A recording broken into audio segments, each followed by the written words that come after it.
With just 36 hours until fixtures come out, Terunofuji won't commit to July, and won't even speak to sumo writers. He fought 9 practice bouts on Monday, 2 papers report, mainly against Nishikifuji, wearing bulky elbow and knee supports, and winning by powerful force-out at times. Today, though, he did not fight at all, and spent much of the session catching his breath while sat on a large beer crate. He did leg slides and rubber tube exercises, as well as a tachiai practice with veteran Takerufuji. The headlines suggest he could still be in, but he simply can't go all out. Takakeisho, despite the myriad concerns, is officially in. No training news at all today, but something of interest has crossed my mind. I wonder what conversations he's had with his high school mentor, who he trusts like no other coach. When Goedo consulted Coach Yamada some 5 years ago, he said, "If I end up losing Ozeki, I will not fight on." Might Takakeisho have told Coach Yamada the same? We learned last week that the Minatogawa elder stock has suddenly become free, after this man retired over 2 years early. He belonged to the same Nishonoseki group. Might there perhaps be a link? Enho has said he's also in, if nothing happens in the next 3 days. If so, he'll become just the 3rd special prize winner to compete in Division 6. Here, for the record, are the other 2. He played catch with a medicine ball today, Coach Magaki the thrower, but has also been fighting practice bouts. "I get fired up when people tell me I can't do this and that," he smiled.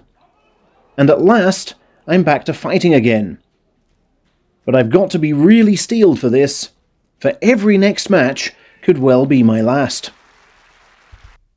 And I'm especially grateful to have on hand the Yokozuna to ask for advice.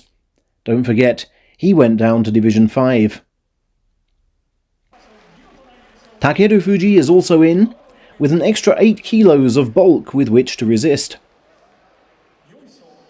"I've put on more weight than I thought," he confessed, "so I have to be careful moving around, as it's like fighting with a new body." He restarted practice bouts just today, deploying 4 defensive tachiais on lower-tier foes, then worked on his charging strategy with others outside the rope. "I still don't know what my body can handle, so I'm testing all kinds of things out," he said. "But I told the master during our long chat today that I am fit to go in." The 2 men will only confirm this, though, at the last possible moment. Kirishima, we are sure, is in, and he warmed up well at Camp Sadogatake today, fighting 15 times, going 8 and 7. "I'm moving around much better these days and can start thinking about a 3rd title. Everyone's in with a chance at the moment," he told Nikkan Sports. "I'm hurtling in with the head again too, which is what my true style's about," he added.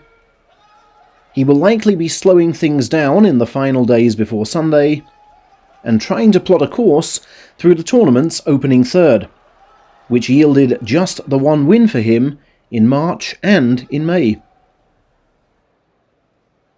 The big news from that session, though, was the guest appearance of Onosato, who beat Kirishima 4-2, then went 3-3 against resident Ozeki Kotozakura.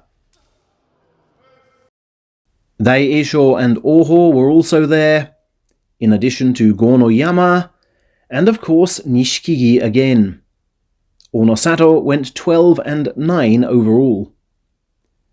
So excited was he about training today that he set out at 5:30 AM from his stable's base in Anjo and arrived around 6:40, well before the session was due to start.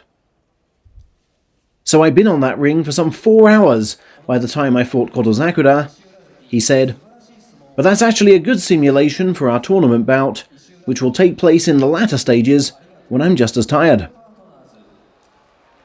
Kotozakura insisted he had no special desire to beat Onosato today. It's all about me, not him, he said. He fought 14 bouts in total, with his sights set on quality, not quantity.